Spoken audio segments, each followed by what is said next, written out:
আজিৰ প্ৰশ্ন হ'ল আগমনৰ বিৰোধাভাস কাক বোলে? Page number 36।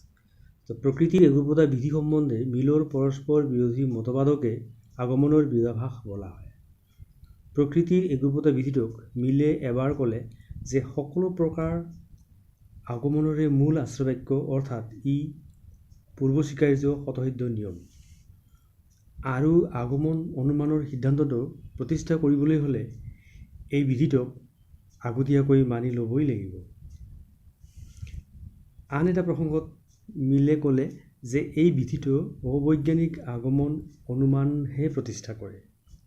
এই বিধি সকলো আগমনৰে ফল অৰ্থাৎ ই অভিজ্ঞতালব্ধ। তো দেখা গ'ল যে প্ৰকৃতিৰ একৰূপতা বিধিটোক এবাৰ পূৰ্বস্বীকাৰ্য আৰু আন এবাৰ সিদ্ধান্ত বুলি ক'লে, কিন্তু একে সময়তে একেটা বস্তু পূৰ্বস্বীকাৰ্য আৰু সিদ্ধান্ত হ'ব নোৱাৰে।